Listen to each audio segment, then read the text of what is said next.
תמיכה לחברות רב-לאומיות, לתאגידים גלובליים, מאז כמעט קום המדינה. נמצאת כאן IBM שמלווה את IBM, את ישראל, מ-1949, ו-HP שנמצאת הרבה שנים, ואינטל שממש בימים אלה חוגגת 40 שנות פעילות בישראל, וסיסקו, ו-EMC, ומייקרוסופט, ונציגים של הרבה תאגידים רב-לאומיים.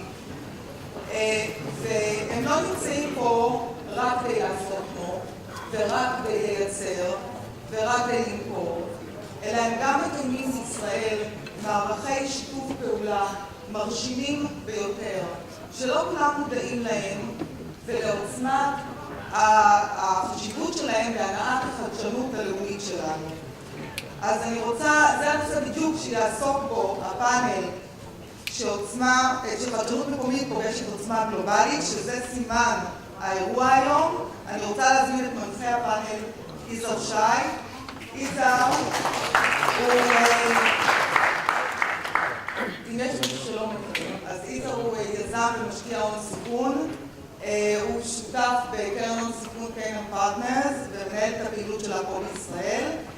יש לו טור שבועי בגלובס עם השם הכי אקטואלי לעת הנוכחית, קוראים לו בעיטת קרן, ומעבר לזה הוא היזם והמקים של אצטדיון הסטארט-אפ, שזאת הקהילה הדיגיטלית הגדולה ביותר בישראל של יזמי הייטק, ומונה 35,000 יזמים.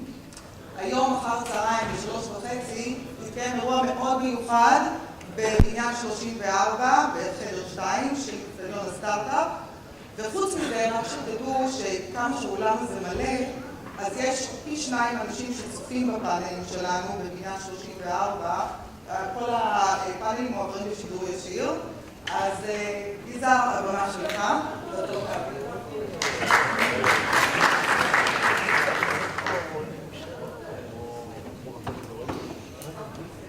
תודה. שלום לכם. כמה אנשים פה מכירים את עצמם כיזמים באולם הזה? יזמים יכולים גם להקטיב. אפשר לי סרוסית? הצבעת? כיפה. אני אסתכל אחורה, היית גאה, יש פה הרבה מאוד יזמים, כל הכבוד, תודה שבאתם. כמה מכם לא מדברים אנגלית? אני רגוע. אוקיי, אז אני מתנצל כי אנחנו הולכים את הסוויץ' לאנגליש, כי יש לנו שני עובדים מכובדים ששפת האם שלהם אנגלית, אחד מהם אפילו לדעתי לא יודע עברית, אבל אנחנו נעבור לאנגלית לצורך הפאנל הזה. We are privileged to have with us today the two CEOs of two multinational companies who have been around in Israel for quite some time and have been influencing the Israeli economy and definitely the Israeli ecosystem and high-tech for so many years. I'll start with the introduction. Rick Kaplan. Rick has been the IBM Israel Country General Manager since May of 2012. During that time, Rick has used his vast global experience to bring to Israel top IBM talent in the areas of creating globally integrated enterprises, data center design, build and transformation, and delivering of cutting-edge solutions around big data, analytics, cloud, mobile, and security. Prior to joining IBM Israel, Rick was the Chief Trust and Compliance Officer for IBM globally. Prior to that, he served as the VP and Assistant General Counsel of IBM Global Services, where he was responsible for risk management, high-level business negotiations, and the delivery of legal services worldwide. Rick Kaplan.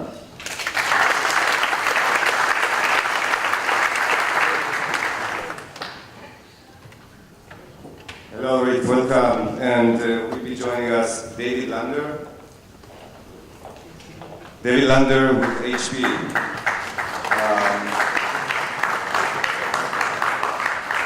הנה, בוא תראו זה הולך. אני אגיד כמה דברים יפים על דיוויד, ואז אתם תמחאו לו כפיים. בסדר? David Lander is the Vice President and Managing Director at HP in Israel. He was appointed to this role recently, in March of 2014. David brings more than 20 years of industry experience across multiple industries such as logistics, manufacturing, pharmaceutical, telecommunications, and media. Before taking on this assignment here in Israel, David was in charge of strategic cooperation between Alcatel-Lucent and HP, This cooperation was valued in the hundreds of millions of dollars and was agreed upon and overseen between the two CEOs of those companies. David's access to senior executives that run HP globally is why the company saw him as a perfect way to leverage the huge investment they have made in Israel today. David, welcome to Israel and welcome to stage.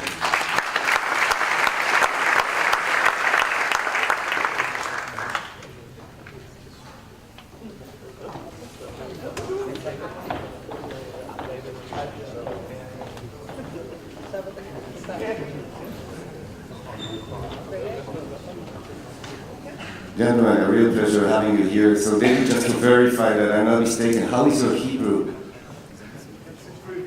You can take it again. It's improving day by day. Sort of now's the time I really wish I'd listened at Cheder and wasn't sent down, so I wish I'd listened at my bar mitzvah lessons because it would have made life a lot easier now. I'm having a couple of hours of lessons every week, so hopefully I'll get invited back this time next year and we can do it in Hebrew. So apologies to the person over there who doesn't quite understand English. But, He was joking, I'm sure. So you really came here like 2 or 3 months ago? Yeah, came here 2 months ago.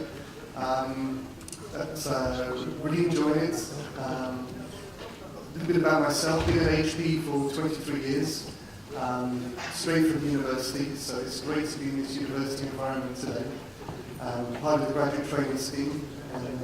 So 23 years at HP globally, you've just come here. Give me one significant difference that you've already noted by working in Israel for, 60 days already? One. I think one thing I've noticed is that everyone has, let me stop actually. Everyone has more than one opinion on everything. Right? I brought my wife into the office and people started to ask me, where are you going to live? And before I could answer, everybody was giving me 3 multiple suggestions, which schools the kids going to go to, so it's nice to have everyone's opinion and stay Yeah, we have multiple opinions. By the way, they were all right. That's every single one of them. Thank you. So we'll get back to you. Rick, you've been around here for, I think, you have another microphone over there, so we can, thank you. Rick, you've been here for already 2 years, but you have come here after a long-term career also with IBM, and you have a perspective. Give us a couple of differences, if you may, about the way we do things here in the high-tech ecosystem context that you see as doing different than elsewhere. And if you'll allow me, I'm actually going to offer a couple of words of opening in Hebrew, and then I'm going to switch to English as committed. כשהגעתי לפני שנתיים, באמת לפני שבכלל נפל לי הסימון על מה קורה פה, ובכלל לפני שהבנתי שחבל על הזמן, זה לא בזבוז את הזמן שלך, זה בעצם משהו מאוד טוב.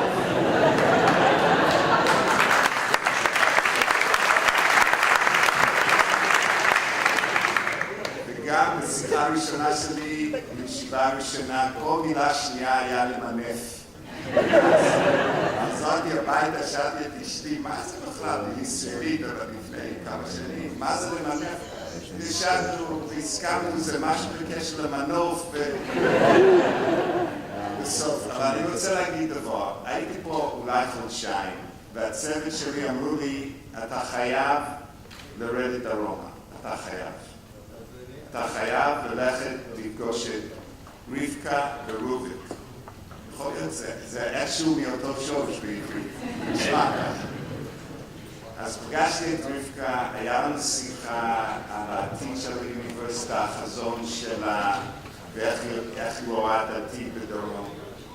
ורוביק ודאי, אתה יושב איתו ואתה מיד אומר לעצמך, זה אחד שאני רוצה בתור שותף. כי סך הכל מתחיל מאנשים. ואני ראיתי בשניהם משותפים שאנחנו חייבים ב-IBM. ותעזוב את המעבר לנגב, זה מאוד חשוב לנו, אבל תעזוב את זה. זה מתחיל עם האנשים. וראינו באמת ב-IBM שותפים ברוביק, ברבקה, ולכן, בהזדמנות הראשונה שהיה לי, שחזרתי לארצות הברית ודיברתי עם מנכ"לית של החברה,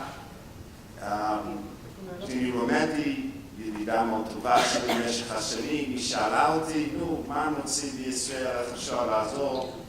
סיפרתי לה על הסייברלב שרצינו לעשות בבן-גוריון, סיפרתי לה על מוביק ועל רבקה ועל מה שאני רואה, החזון שיש להם, והיא מיד הבינה שזה באמת מקום של כדאי ל-IBM להשקיע.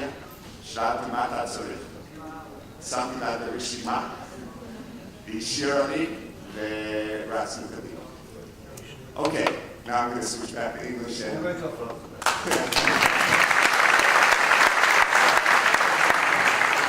So, let me respond to your question. So, some interesting things after 2 years about the difference in doing business in Israel versus other United States and other countries of the world, because I've really worked globally. And I would say a couple things. From an IBM perspective, I think you'll find this as well with HP. And by the way, we compete a lot, but it's one of the companies I really have great respect for in my long career with IBM. We have a coopetition relationship with HP. We work an awful lot together. And for our purposes today, we're really partners because I want to see both of our companies continue to invest heavily in Israel.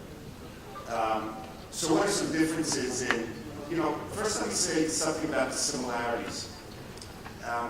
Customers in Israel, clients in Israel, want the same thing from IBM that our clients want all over the world. There's a level of trust, there's a level of certainty when you do business with companies like IBM. There's high levels of expectation on the level of your service, of your commitment, and the like. They expect that from us, and it's very similar here as it is in the rest of the world. The IBM employees I've had the great honor to work with over the last couple of years are IBMers first. And there's something about our culture that permeates any IBM office you walk into, and it's a great culture. It's the reason we're around after 100 years. But there are a lot of differences. The intimacy that you have in Israel is just different.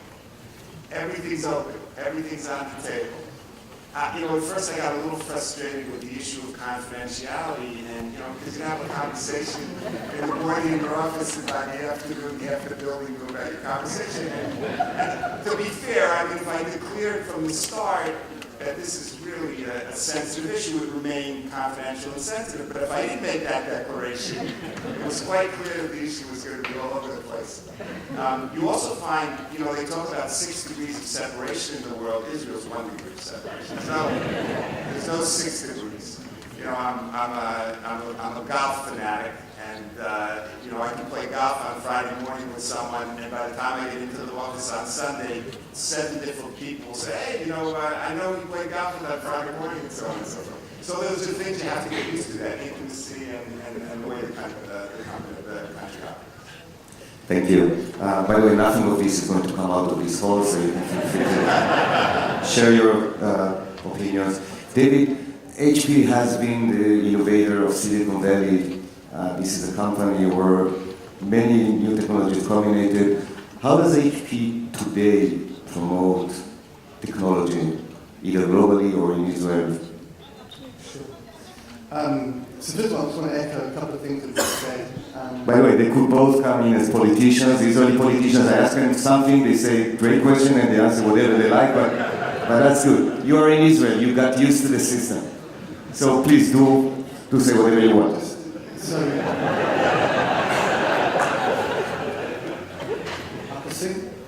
go ahead. So I just wanted to say, responding to what Rick was saying, and I think you could swap the logo with HP and IBM from a cultural perspective. Trust and respect, I think all the things, the values that we talked about. HP's been celebrating 75 years. We've been around, and I think it's very much like IBM. Again, the enthusiasm I see in the office and where we are there. Coming to your question. So I would say that innovation is very much part of HP's DNA. HP was founded through restarting a new product category with Walt Disney. And I think we've carried that on through HP's DNA throughout the years. And we're very proud of the way we take our products, which can be established, but cannibalizing them and reinventing them into the new product category. It could be converged infrastructure, it could be the new moonshot server which we have today with very slim, low-end server. So I think HP's very able to look at its market and cannibalize what it has and bring it back. If we look at the printing and the way we have the first laserjet printer that got bought on the desktop, and again, how we keep reinventing ourselves the way we do that again. So I think so innovation is part of HP's DNA. And I think when you look at some of the mega trends that we have out in the marketplace today, the panel talked about that this morning around cloud, mobility, security, big data. And again, how HP is really focusing its energy around and its research and development and innovation around those 4 categories. And really trying to look at businesses and understand and predict in the future, 10 years' time, 5 years' time, how businesses need to change. We certainly see, calling friends, a new style of IT, where IT is now consumed, purchased very differently how it traditionally was. And I think the role of the CIO really is very different. So when we look to innovate through our products and through our services, we really need to think around these 4 mega trends and a new style of IT and how we can bring businesses, creation and innovation to meet these mega trends in the industry moving forward. So when you talk to your peers or the executive management of HP outside of Israel, do they still see us as an innovating country, as a country that promotes innovation? Is there anything we can do to even improve and become better in innovation as perceived by HP on a global basis? Sure. So, yeah, absolutely. So, and again, I'm on a learning journey being here as well. So, HP is Israel is a very strategic country for HP. It's probably a little known fact. I think we're the 2nd largest foreign employer with in excess of 6,000 employees. We have the largest software lab for HP is in Israel, in Yavud. We have our labs with the Technion University. HP has 3 labs around the world now, in California, in Bristol University, in Stanford in the US, and then with the Technion. And when you look at the IP that HP has acquired in Israel through its acquisitions, I think we're the largest acquirer of IP with 6 billion plus. We then made another acquisition, actually the day I joined a couple of months ago. Israel is one of the first places that HP, I don't think it was HP, I think Rick Bush said IBM, that they would come and look for this. HP's got this brand, Israel has this brand amongst some of the large corporates around this startup nation, this passion, this innovation, this ability to find niches in the marketplace, this ability to take an established market and create a technology of some innovation which would disrupt the whole market. And I think these are sort of technologies and these are sort of things that certainly HP and IBM are looking for to see how we would add to our portfolio, but also how we would partner and enable these technologies to grow and flourish in not just Israel, but in the wider world as well. Thank you. But before I go to the next question, those of you who have the courage to raise their hand and ask a question, please be prepared. We're going to give you a chance. If there's anybody here who wants to ask a question, you will be welcome to do so in a moment. I don't need any advice where to live though, so... Rick, IBM has recently announced what I think is a very strategic move into promoting innovation in Israel. I would appreciate your thoughts, and maybe, I'm not sure how much of these news has reached the Sheva, so if you can tell us about the new IBM accelerator and what are you trying to accomplish in terms of the IBM interest in this accelerator? Sure. So, we talked about in our preliminary discussion, IBM about 14 years ago started what we call our Global Technology Unit. And the thought behind the Global Global Technology Unit was to form relationships with cutting-edge Israeli companies, and then to go globally with them. And it's worked very well during that decade or so. Companies like Amdocs and Converse and Nice and the Fabrics and the list goes on are companies that we partnered with. They work with us globally in many of the 170 countries that we find ourselves in the world. We generate upwards of $1 billion of revenue between IBM and those companies as we attack the global market together. Now, we have discovered, as many companies have of late, that the relationship you form with Israeli companies has to start early. And the reason that we've moved forward with our accelerator, and of course, for those who don't know the distinctions in terminology, an incubator, of course, is a couple of guys with an idea. You give them some funding and space to operate out of it to see what might come out of it. An accelerator is sort of that next generation. It's an enterprise that has a product. They've had initial investment, and they really need that next boost to take them to the next level of their product or solution development. Those are the kind of companies that we want in our accelerator. The areas we're interested in, healthcare is a principal one for IBM. We're doing an awful lot of work in that space with our Watson technology and other IBM technologies, and here in our Haifa labs as well. Large focus on healthcare, so we're looking for companies in that area, and then companies mentioned, areas mentioned like cloud, like mobile, like security. Security is a real key area for us here in Israel. We acquired Trusteer this past August, and of course we're opening our cyber lab here at Ben-Gurion University this month. Something we're very proud of. That'll be another area of interest for us. Now, the other interesting thing, it was talked about some by the prior panel, is the number of global companies that are now interested in partnering with us in our accelerator.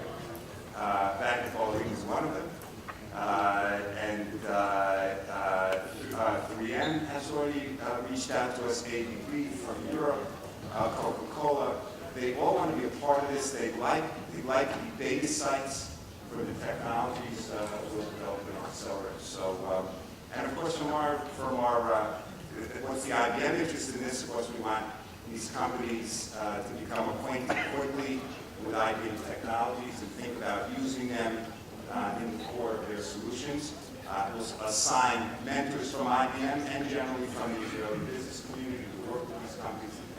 But just to make sure, if I'm an entrepreneur in Beersheba, if I qualify to those criteria that you mentioned, I can still apply to the accelerator, even though the accelerator is located in Petah Tikva. We are here in the south of the country. People can approach and apply to that same accelerator. Oh, absolutely. You know, the concept is we're going to have approximately 10 companies to start in the accelerator. Within days of inviting applications, we have over 100 applicants from all over the country, not just from Tel Aviv. Our plan is to, every 6 months or so, to turn that over. So these companies, I think, will be plus or minus depending on the development of companies, but they'll be with us for around that 6-month window. We'll obviously continue our relationship with them after they leave the accelerator, and then we'll be inviting another 10 companies, and so this will be a continuing companies in the accelerator. Great, and that's a great story and great news to the Israeli high tech. Do we have any questions here from the audience? Please.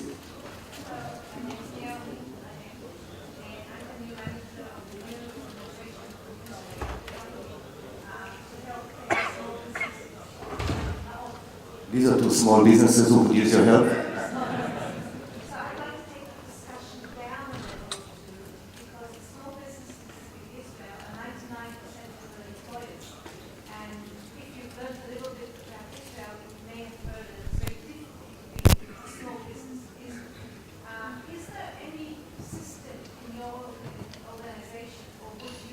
Consider opening some sort of discussion about how small businesses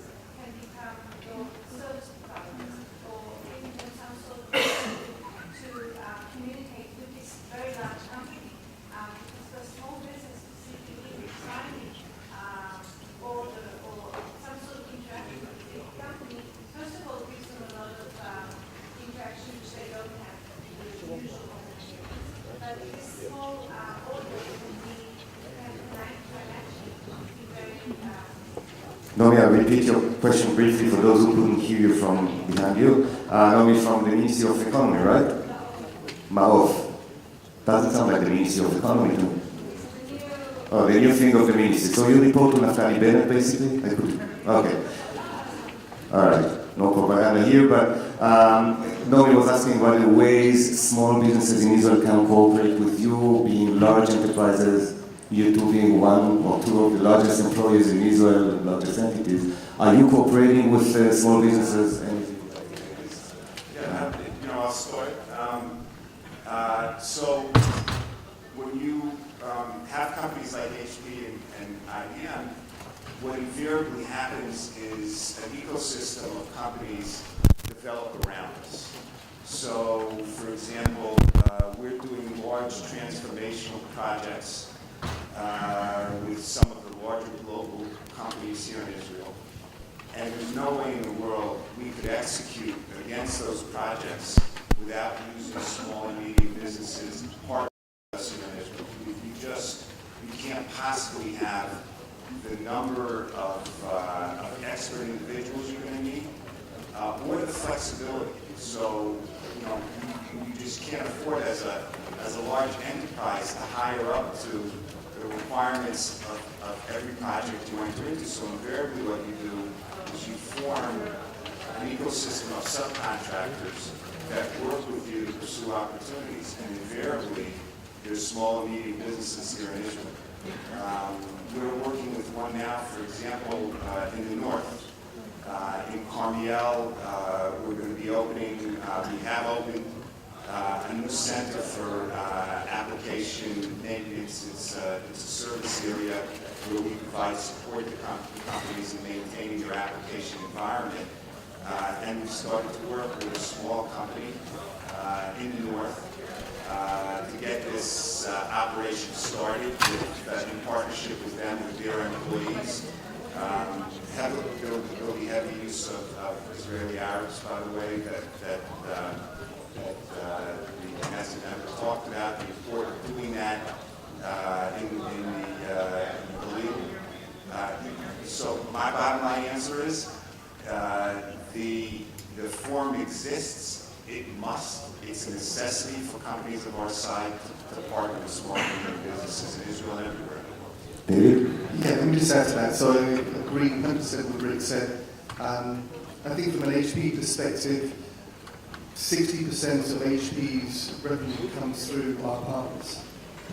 And we have a specific segment which we call SMB. We segment our customers pretty much like Fabian will do the same. We have a segment called SMB, small medium business.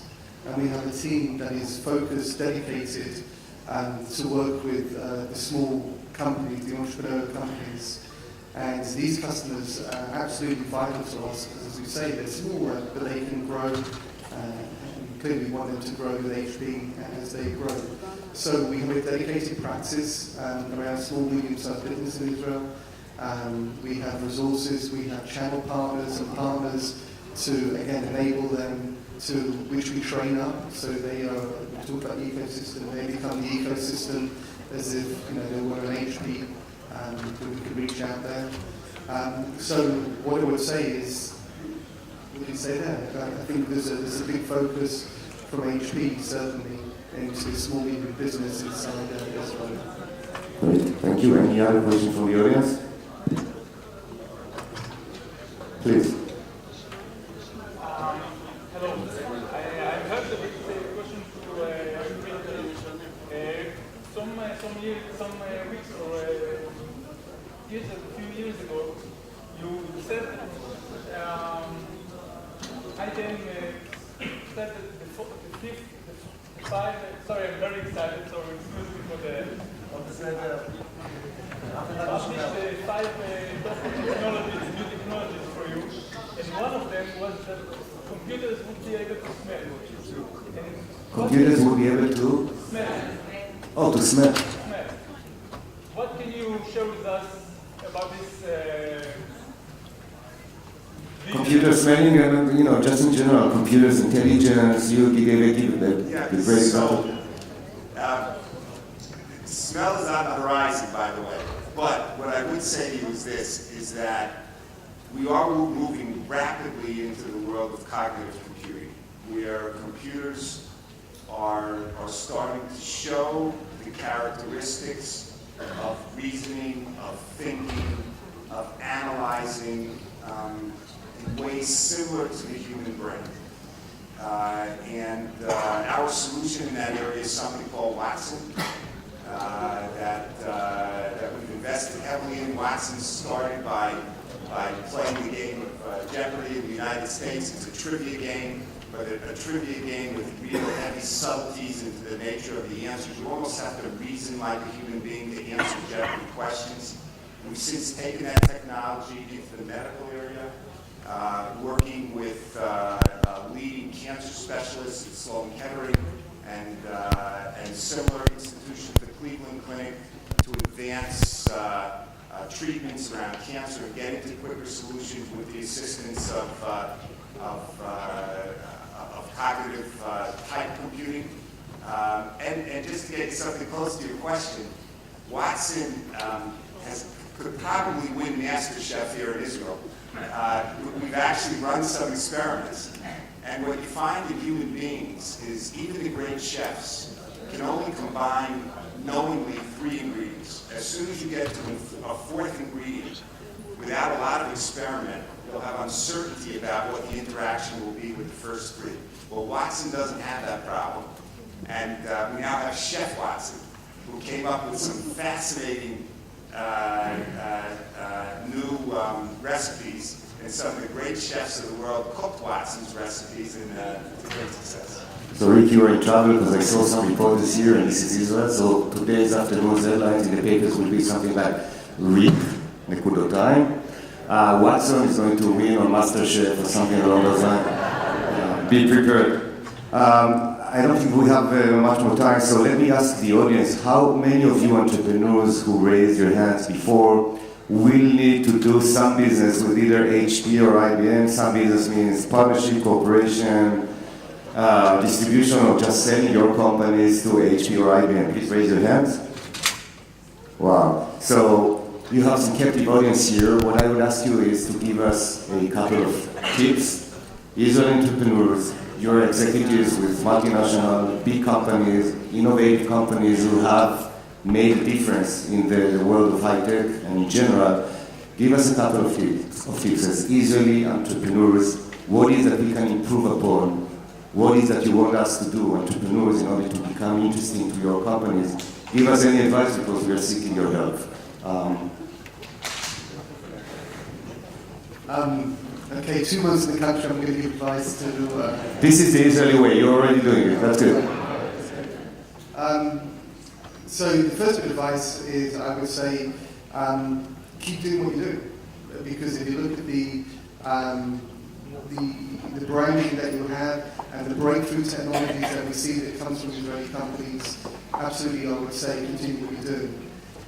The one bit of advice I would say is, and I think this is something we're looking at when we look at accelerators and incubators, is that you need to innovate around the business model as well, not just the technology.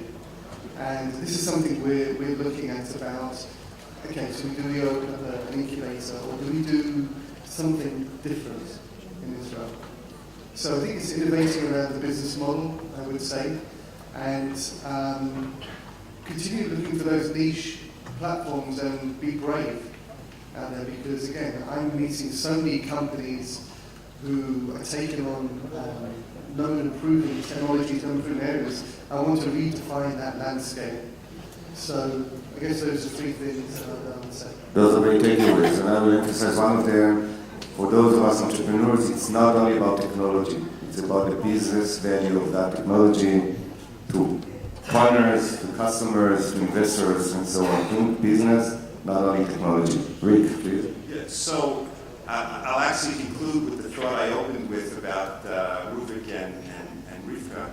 When companies like IBM look at opportunities to partner with, and George who's with us and leads our accelerator, I can assure you, when he's trying to pick the companies that are going to join the IBM accelerator, it's not just about the technology. They can have great technology, they can have what looks to be like a winning formula, but if there's not a match with the people, and that's where it starts. So when you approach the IBMs of the world and the HPs of the world, it's the expertise you demonstrate to us, your personal development, your advancement, our ability to say, yes, there's the depth of character of the kind of person that we really want to partner with in the marketplace. So great technology, yes. Great vision, yes. But we're looking to partner with great people at the end. Great.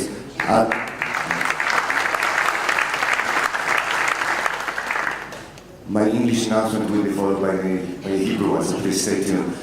But before my Hebrew closing statement, I want to thank you very much, gentlemen, David Lander, Rick Kaplan, both general managers, HP, and IBM in Israel. Your contribution to the Israeli high-tech is highly appreciated. תודה רבה. וחברים, לפני שזורקים אותי, יש פה הרבה מאוד יזמים, מאצטדיון הסטארט-אפ ירד היום דרומה, היום בשעה 3:30 אחרי צהריים, יהיו איתנו ינון ברכה, שהיה המנכ"ל ומכר את חברת פריינסנס לפני מספר חודשים לאפל. בואו נשמע אותו מדבר. גדי תירוש, יושב ראש חממת הסייבר של JVP פה בבאר שבע, איתנו ב3:30, ויוסי מודבסקי, יקר איש מהטלוויזיה, מי שמכיר את תוכנית הכרישים עם היזמים וכן הלאה, גם יהיה איתנו. הם באים לדבר איתנו, היזמים, לשוחח, 3:30 אחרי הצהריים. תודה רבה לכם ובהצלחה לכולם. Thank you very much. ותודה רבה לכל חברי הפאנל ולמנחים. ולפני שמתפזרים, אני רוצה לומר שמלבד יש את הטכנולוגיות כאמור, הפרויקטים של ניהול, ובעניין 34 יש, כל החברות שראיתם כאן, רק גם קטן מהן, מציגות שם את מרב הטכנולוגיות. מדובר על כ-60 מיצגים וסדנאות והרצאות, וכמו שיוסי עושה כל הזמן SMSים, כי חששתי שלא יהיה הרבה אנשים, אבל הוא כותב לי כבר יש כמו להופעות של רולינג סטון, וכבר החלטנו להפסיק רישום, כי אי אפשר לרשום, כי כל כך מפוצץ שם, אז סימן שזה הכל טוב והכל בסדר. אז אני רוצה לסיים במילים שאמרה רבקה. הכל קורה כאן ועכשיו, ואתם בתוך האירועים. אז בואו תפיקו את המרב מכל היום, ותודה רבה לכולם, ותעברו לחדר 34 ולראות את הטכנולוגיה. תודה רבה.